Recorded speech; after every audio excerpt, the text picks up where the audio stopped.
تو حضور سید عالم صلی اللہ علیہ وسلم کے بارے میں پتہ چلا کہ حضور کو نقصان پہنچایا ہے کافروں نے، تو رستے میں چلیں تو کسی نے آ کر کہا آپ کا بھائی بھی دنیا سے چلا گیا، شہید ہو گیا جنگ میں. انہوں نے کہا پیچھے ہٹ جاؤ، مجھے حضور کا بتاؤ.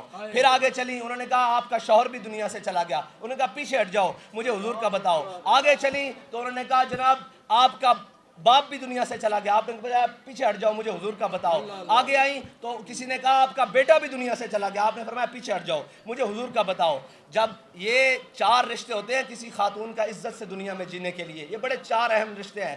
جب چاروں رشتے چلے گئے، سامنے حضور کو دیکھا تو حضور کا دامن کرم تھام کر کہا کل مصیبت بعدک جلل، یا رسول اللہ آپ کے ہوتے ہوئے کوئی پریشانی ہمیں پریشان کر سکتی ہے. ہم بھی یہ کہتے ہیں جب ان کی ناموس سلامت، ان کی ختم نبوت سلامت، ان کا نام رہے، ہمارا کچھ رہے نہ رہے، ہم سب کچھ قربان کرنے کے لیے تیار ہے. اگر امت یہ جذبہ آج بھی رکھتی ہے تو یہ چند ناہنجار جو ہمارے اوپر مسلط ہے ان کا کام ہے نا. ورنہ نمائندگی اگر کوئی آ کر دیکھے تو صحیح نیچے شعلے بھڑک کس طرح رہے ہیں عشق کے. کوئی آ کر کسی وکیل کو اٹھا کر دیکھ لے، کسی جناب دوست کو، برسٹر کو، کسی بھی شعبہ ہائے فکر سے دنیا میں بیٹھنے والے انسان کو اٹھا کر دیکھ لے کہ اس کے سینے میں عشق رسول مچل کس طرح رہا ہے. اس کا بس نہیں چل رہا کہ وہ نور پور شرما اور اس کے حامیوں کے ٹکڑے کر کے رکھ دے. لیکن اس کو پیغام کو، ان شعلوں کو ترجمانی تو انہوں نے دینی ہے جو اقتدار میں بیٹھے ہیں. ورنہ کون ہے جس کو موقع ملے آج انڈیا جانے کا اور وہ نور پور شرما کا خاتمہ کرنے کے لیے تیار نہ ہو؟ یہاں ہزاروں غازی علم الدین پھرتے ہیں، یہاں ہزاروں غازی ممتاز قادری پھرتے ہیں، لیکن مسئلہ یہ ہے کہ ہمارے اقتدار کی سیٹ پر بیٹھنے والا کوئی صاحب ایمان نہیں ہے.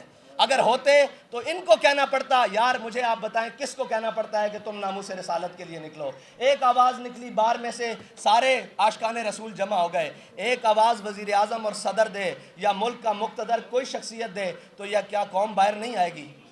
آئے گی نا قوم. لیکن کیا کریں، ہم نے رنگیلے پالے ہوئے ہیں جن کو سارے معاملات کی بڑی فکر ہے، لیکن جب حضور کی بات آئے تو یہ گونگے شیطان بن جاتے ہیں. لیکن یاد رکھنا یہ امت اب چپ نہیں بیٹھے گی. اس امت کے پاس بڑا زبردست بیانیہ ہے، وہ 1-2 حرفی بیانیہ ہے، وہ بچے سے لے کر اوپر تک کہ گستاخ رسول کی اور من سب نبی جن، یہ بیانیہ ہے. اگر کوئی کسی کو آج تک گستاخ رسول کا مسئلہ نہیں سمجھ آیا نا تو ہم اس کو سمجھانے کے لیے تیار ہیں. گستاخ رسول کا مسئلہ کائنات کا سب سے جداگانہ مسئلہ ہے. میرے آقا مولا صلی اللہ علیہ وسلم کے فتح مکہ کے موقع پر حضور نے سب کو معافی دی. جب ابن خطل کی باری آئی نا تو صحابہ نے عرض کی یا رسول اللہ بیستار الکعبہ تھے، یعنی یہ کعبے کی دیوار ہے، یہ کعبے کا غلاف ہے، اس کے درمیان جو رسیاں ہیں ابن خطل اس کے درمیان لٹک گیا ہے. میرے آقا مولا نے فرمایا اقتلوہ. اگر گستاخ رسول کعبے کی دیوار اور کعبے کے غلاف کے درمیان بھی آ جائے نا تو اس کو پناہ نہیں ملتی. اس کی ایک ہی سزا ہے کہ اس کو وہیں واصل جہنم کر دیا جائے، بس یہی بات ہے. اور دوسری یاسین ملک صاحب، تو میں نے بڑے ببانگ دہل کہا کہ یاسین ملک صاحب کو سزا دی ہے انڈین کورٹ نے، انڈین جناب جو بھی ہے کورٹس کا نظام اس نے سزا دی ہے. ہمارے ملک میں ختم وہ کشمیر کی آزادی کی جدوجہد کرنے والے حافظ سعید صاحب کو کس نے سزا دی ہے؟ ہم خاموش ہو گئے ہیں، ہم خاموش ہو گئے ہیں اس لیے کہ بات سچ کی آئی ہے، حق کی آئی ہے، اپنے پر جلتے ہیں. بھائی حق وہ ہے جو اپنوں کے سامنے بھی ڈٹ کر کہا جائے اور بیگانوں کے سامنے بھی ڈٹ کر کہا جائے. اور وقت پڑے تو سرے دار کہیں، وقت پڑے سرے بازار کریں، اور جب تک خون کا آخری قطرہ ہو حق کہیں. اور یاسین ملک صاحب جیسی ہزاروں مائیں بیٹے جنتی رہیں گی، وہ اسی طرح جیلوں میں جائیں گے اگر ہماری ریاست نے کوئی کردار ادا نہ کیا. بھائی لوگوں کے بچے تو مروانے کے لیے نہیں ہے نا، جن کو پالا تھا کشمیر کی آزادی کے لیے وہ آج کہاں ہیں؟ ان کا کام تھا لڑنے کے لیے، وہ لڑے، ان کو جو زخم لگے گا وہ ہم اپنے خون سے بھریں گے. لیکن مسئلہ یہ ہے کہ قوم کے بچے آگے لگا کر اور پیچھے سے بھاگ جانا یہ دلیری نہیں ہوتی. لیڈر تو وہ ہوتے ہیں جو خود میدان عمل میں رہتے ہیں. یاسین ملک صاحب کو کبھی جو بھارت کی جرت نہ ہوتی کہ وہ نام کے ان کو کسی بھی پابند سلاسل کرتا یا سزا دیتا. اس کو پتہ ہے کہ یہ خود بیچارے جو کشمیر کی آزادی لڑ رہے ہیں ان کو جیلوں میں بند کر کر بیٹھے ہیں. آج اگر یہ سارے لوگ جو ناموس رسالت کے لیے روڈ پر آئے یا عملی اقدامات کرنے کے لیے آئیں اور ان کو شیل مارے جائیں اور ان پر گولیاں برسائی جائیں تو کیا کفر سے آپ توقع رکھتے ہیں کہ وہ ناموس رسالت پر پہرا دیں گے؟ وہ آپ کی بات سنیں گے؟ وہ کہیں گے اچھا ہے یہ تو آپس میں لڑ رہے ہیں۔ جب ہم نکلیں فرانس کے خلاف تو تکلیف ان کو ہو، اب ہم بھارت کے خلاف نکلیں تو ہمیں شیل مارے جائیں یا رستے روکے جائیں، تو اس کا مطلب کیا ہے کہ یہ کس کے ایجنٹ ہے؟ کون ہے یہ لوگ جو اس ملک میں، جس ملک کو ہم نے لا الہ الا اللہ محمد رسول اللہ کی بنیاد پر حاصل کیا، اس ملک میں بسنے والوں کو نہیں نکلنے دیتے؟ یہ حقائق ہیں، ان سے آنکھیں بند نہیں کی جا سکتی جب تک یہ حقائق درست نہیں ہوتے، یہ چیزیں درست نہیں ہو سکتی۔ ہمارے نعرے، ہماری ساری چیزیں جذبہ بڑھانے کے لیے تو ہو سکتے ہیں، عملاً اقدامات کے لیے نہیں ہو سکتے۔ عملاً اقدامات کے لیے یہ ہے کہ ایک بار سر کے نیچے ہاتھ رکھ کے سوچنا تو صحیح، ہم کس ملک میں بستے ہیں، کس جگہ پر بستے ہیں کہ جس کے ذمہ داران کی ابھی کان پر کوئی جو بھی نہیں رینگی۔ اور جناب عرب ممالک نے بات کی تو آپ دیکھ داکھ کر بات کرتے ہیں کہ ناموس رسالت پر بات کیسے کرنی ہے، دائیں بائیں کا ماحول۔ اور آپ یہ جو جاتے ہیں جی ہم اقوام متحدہ میں، اقوام متحدہ تو چوروں کا ٹولہ ہے، وہ کہتا ہے تو مسلمانوں کی اس بھیڑ کو قابو کر لے، میں مسلمانوں کی اس بھیڑ کو قابو کر لوں گا۔ کبھی غیروں نے بھی اپنے گھر کے مسئلے حل کیے ہیں۔ اقبال کہتا ہے فریاد ز افرنگو دل آویزی افرنگ، فریاد ز شیرینی و پرویزی افرنگ، عالم ہماز ویرانہ چنگیزی حرم، باز با تعمیر جہاں خیز از خواب گراں از خواب گراں از خواب گراں خیز۔ اقبال کہتا ہے تجھے ان کفن چوروں سے امید ہے کہ وہ تیرے گھر کا آ کے فیصلہ کریں گے، وہ تجھے حق دلوائیں گے؟ اقبال کہتا ہے اٹھو کھڑا ہو مسلح، اپنے حرم کی تعمیر خود کر، اپنے حرم کی حفاظت خود کر، اپنے گھر کی حفاظت خود کر، اپنے نبی کی عزت کی ناموس کی حفاظت خود کر۔ لیکن مسلمان وہ ہے جو کبھی چائنا کے پیچھے بھاگتا ہے، کبھی جناب معیشت کے نام پہ امریکہ کے نیچے لیٹتا ہے، کبھی روس کی بغلوں میں جا گھستا ہے۔ اوے میری بات سنو، جس چیز کو تم انکار کر کے معیشت کے پیچھے بھاگ رہے ہو، میرے آقا و مولا صلی اللہ علیہ وسلم کی ظاہری حیات سے لے کر مسلمانوں کی تاریخ میں یہ سارے ارباب علم و دانش ہیں، مجھے کوئی ایک شخص آ کے بتا دے کہ اسلام کی معیشت جہاد کے علاوہ کوئی ہے؟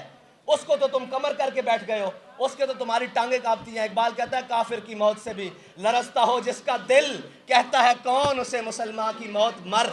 اگر جس کو یہ ڈر لگ رہا ہو کہ وہ ہمیں کیا کہیں گے، بھائی تمہیں پالا کس لیے گیا تھا، تمہیں رکھا کس دن کے لیے گیا تھا؟ اس دن کے لیے تو گیا تھا۔ یہ قوم اور یہ جو ملت ہے نا، اس میں بڑا دبدبہ ہے، بڑا دم خم ہے، بڑی باتیں ہیں اور بڑی جرت ہے، لیکن ایک بات ہے، جب یہ اپنے ذمہ داروں کا انتخاب کرنے لگتی ہے نا تو یہ کمزور ہو جاتی ہے، یہ تزلزل کا شکار ہو جاتی ہے۔ اگر ہم اپنے ذمہ داروں کا انتخاب صحیح کریں تو ہمیں یہ ضرورت ہی نہ پڑے، ہمیں تو وہ خود آ کر کہیں کہ بھائی ہم نے اس سطح پر بات کر دی ہے، اب مودی کیا اس کے باپ کی بھی جرت نہیں، اس کی ترجمان کی اتنی جرت ہو کہ وہ ہمارے آقا و مولا صلی اللہ علیہ وسلم کے بارے میں بات کرے۔ اور مودی وہ گائے کا موتر پینے والے، سیدھی بات ہے، ہم کہتے ہیں سر عام کہ وہ گائے کا موتر پینے والے، اس کی جرت کہ وہ یاسین ملک جیسے ہور کو جناب پابند سلاسل کرے۔ اس میں کمزوریاں ہماری اپنی ہیں۔ گلا جفائے وفا نما حرم کو جو اہل حرم سے ہے، کسی بت کدے میں بیان کروں تو صنم بھی کہہ دے ہری ہری۔ جو ہم نے اپنے وطن کے ساتھ کیا ہے، جو ہم نے اپنے لوگوں کے ساتھ کیا ہے، جو ہم نے اپنے چاہنے والوں کے ساتھ کیا ہے، جو ہم نے اپنے جاں فروشوں کے ساتھ کیا ہے، اس کی مثال دنیا میں کہیں نہیں ملے گی۔ ہم نے جس کو جناب دیکھا کہ یہ اب حقیقی منزل کی طرف چل پڑا ہے، یا اسے پابند سلاسل کر دیا، یا اسے شہید کر دیا، یا اس کو تختہ دار پر لٹکا دیا، یہ روش تبدیل کرنی ہوگی اور ہم سب کو مل کر حضور کی عزت کے مسئلے پر ایک ہونا ہوگا۔ ہم کہیں گے کہ یار ہمارے اختلاف سیاسی ہوں، سماجی ہوں، معاشرتی ہوں، سارے ایک طرف ہو سکتے ہیں، لیکن ہم حضور کی عزت کے سوداگر نہیں ہیں۔ اور آپ دیکھیں نا کہ یاسین ملک صاحب کے لیے صرف یہ کہنا کہ وہ بہت بڑے مطلب آزادی کے ایک بہت بڑے لیڈر تھے، بھائی وہ دودھ پیتے بچے کو بھی پتا ہے وہ آزادی کے لیڈر ہیں۔ یہ بتاؤ کہ تم نے ان کے لیے کیا کیا ہے، یہ بتاؤ کہ تمہارا ان کے لیے کردار کیا ہے، تم نے ان کی آزادی کے لیے کیا جدوجہد کی ہے۔ ہم نے آزادی کے لیے جدوجہد یہ کی ہے کہ جب کشمیر لٹ رہا تھا، جب کشمیر بک رہا تھا، تب ہم نے کہا آدھا گھنٹہ روڈوں پر کھڑے ہو جاؤ۔ یہ نہیں بات اس سے پیچھے آنے والوں نے کیا کیا، اس سے پیچھے آنے والوں نے کیا کیا۔ کشمیر آپ نے اور میں نے تھوڑی بیچا ہے، ہم نے تو مال بھی دیا ہے، خون بھی دیا ہے، وقت بھی دیا ہے، سارا کچھ کیا ہے جو اس کے لیے بن پڑا، لیکن بیچنے والوں نے بیچا اور پھر کہا ہمارا نام بھی نہ لیا جائے۔ تمہارا نام سر دار بھی لیا جائے گا، سر بازار بھی لیا جائے گا، اور جب وقت پڑے گا سر بازار بھی لیا جائے گا۔ کشمیر سے ہمارا رشتہ کیا؟ لا الہ الا اللہ۔ کشمیر سے ہمارا رشتہ کیا؟ لا الہ الا اللہ۔ میں ناموس رسالت پر آخری بات کر آپ سے اجازت چاہتا ہوں کہ ناموس رسالت کا مسئلہ ہے کتنا حساس. مقام حدیبیہ پر عروہ بن مسعود مشرکین کی طرف سے سفیر بن کر آئے. جب وہ آئے تو انہوں نے حضور سید عالم صلی اللہ علیہ وسلم کے سامنے بیٹھ کر بار بار ایسے حضور کی داڑھی کی طرف ایسے ہاتھ بڑھایا, یا رسول اللہ جانے دے, یا رسول اللہ جانے دے. پیچھے سکے بھتیجے مغیرہ بن شعبہ جو ایمان لے آئے تھے, حضرت مغیرہ بن شعبہ جو مسلمان ہوئے تھے, وہ حضور کی حفاظت کے لیے ایسے کھڑے ہوئے تھے. جب مغیرہ بن شعبہ وہ عروہ بن مسعود کا بار بار ایسے ہاتھ حضور کی داڑھی کی طرف بڑھا نا, تو حضرت مغیرہ بن شعبہ یہ نہیں دیکھا سامنے سکا چاچا آیا بیٹھا ہے. آپ نے تلوار کا دستہ نکالا اور اپنے چاچے کے ہاتھ کے اوپر ایسے مارا, اور آپ نے فرمایا آخر یدک عن لحیۃ رسول اللہ واللہ تصل الیک. کہا چاچے تو چاچا ضرور ہے, لیکن حضور کی داڑھی کی طرف سے خوشامد کی طرف ہاتھ کر رہا ہے, یہ بھی پیچھے کر, اگر دوبارہ بڑھا تو یہ کٹا ہوا واپس جائے گا. ہم یہ پوری دنیا کو کہنا چاہتے ہیں کہ آپ جو مرضی معاملات کریں, لیکن ہمارے آقا و مولا کی عزت کی طرف کوئی آنکھ اٹھی تو وہ پھوڑ دیں گے, کوئی زبان اٹھی تو وہ گدی سے کھینچ لیں گے, کوئی ہاتھ اٹھا تو وہ یہاں سے نہیں شانوں سے کاٹ کر واپس بھیجیں گے. یہ امت میں ابھی لوگ باقی ہیں جنہوں نے حضور سید عالم صلی اللہ علیہ وسلم کی عزت پر پہرا دینا ہے, اور وہ بھارتی مسلمان. میں سب سے زیادہ خراج تحسین ان کو پیش کرتا ہوں کہ جو اتنی پابندیوں کے باوجود, جو اتنی مشکلوں کے باوجود, جو اتنے ظلم و ستم کے باوجود آج بھی بھارت کی سڑکوں پر اور جناب ایک ایک گلی کے اندر یہ نعرہ لگا رہے ہیں کہ گستاخ رسول کی ایک سزا, گستاخ رسول کی ایک سزا. اور وہ آج بھی بھارت کی گلیوں میں کھڑے ہو کر کہہ رہے ہیں کہ ہم اگرچہ اقلیت ہے لیکن حضور کی عزت کے مسئلے پر ہم اپنے آپ کو قربان کر دیں گے. اسی جذبے کی ضرورت ہے, اسی ہم آہنگی کی ضرورت ہے جس کو لے کر ہم یہ پیغام پوری دنیا کو دیں کہ بھائی سب کچھ برداشت ہو گیا. ہم اس بات سبق کو پڑھ چکے ہیں کہ ادب گاہیس زیر آسماں از عرش نازک تر نفس گم کردہ می آیت جنید و با یزیدی جا. اللہ تعالیٰ مجھے اور آپ کو عمل کی توفیق عطا فرمائے, اور ہماری سیاسی اور عسکری قیادت کو امریکہ اور نیٹو کی غلامی سے نکال کر حضور کی غلامی عطا فرمائے. وآخر دعوانا الحمدللہ رب العالمین.